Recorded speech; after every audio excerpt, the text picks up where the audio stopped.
The year is 1918. The world is at war.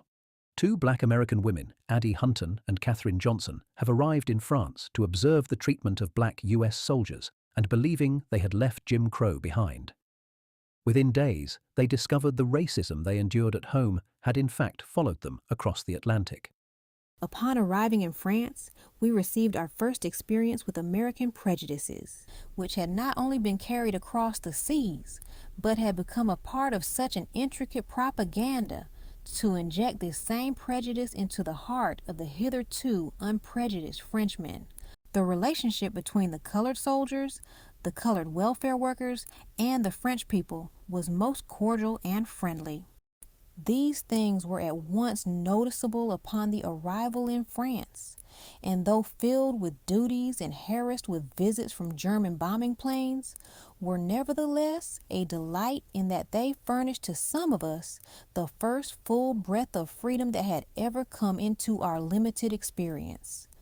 It was rather an unusual as well as a most welcome experience to be able to go into places of public accommodation without having any hesitations or misgivings, to be at liberty to take a seat in a common carrier without fear of inviting some humiliating experience, to go into a home and receive a greeting that carried with it a hospitality and kindliness of spirit that could not be questioned.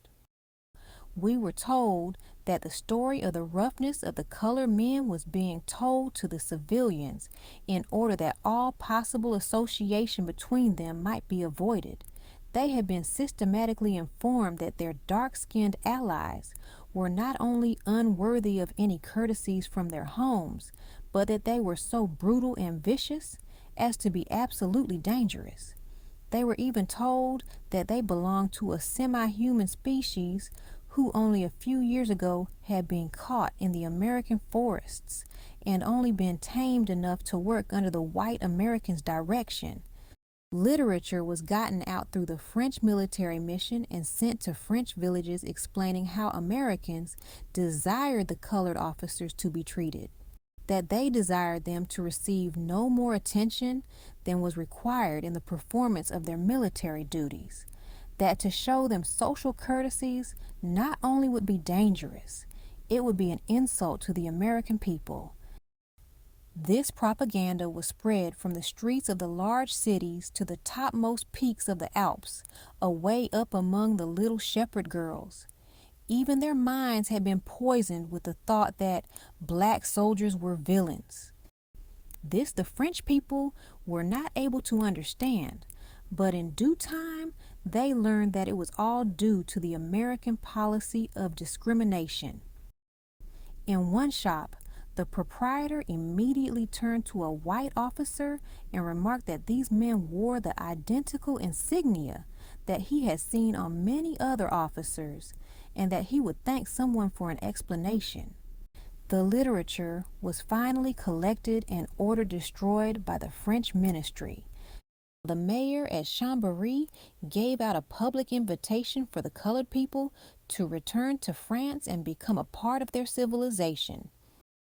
When the French women learned that the Americans were trying to control the social intercourse of their homes, they deeply resented it.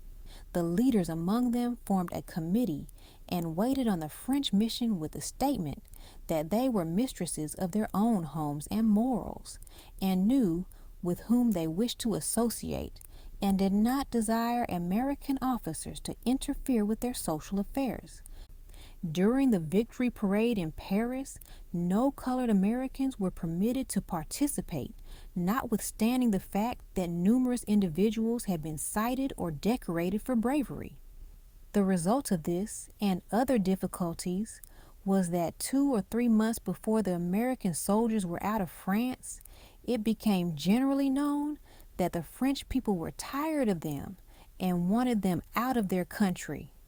The spirit of dislike became so great that sometimes French people were overheard saying that if the American soldiers had on German uniforms, they could not be told from the Huns. After the signing of the armistice, there were frequent riotings between the American white soldiers and the French people.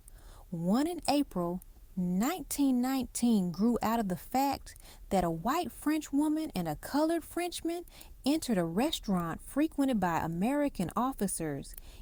The restaurant was demolished in a free-for-all fight, which grew in proportions until the French people mounted a machine gun in the middle of the public square to restore order. In the city of Nantes, a colored French soldier was shot by an American military policeman under the guise that he thought that the Frenchman was a colored American deserter disguised in French uniform. It is interesting to note that by far the greatest majority of colored soldiers or organizations that were cited or decorated for bravery were these troops, and that the decorations were, with few exceptions, French and not American.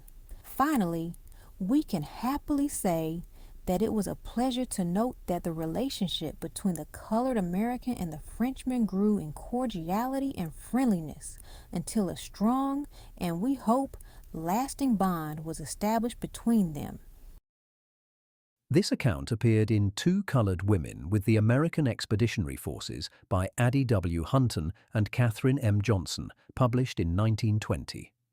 The text has been edited for clarity and time, but not altered in substance.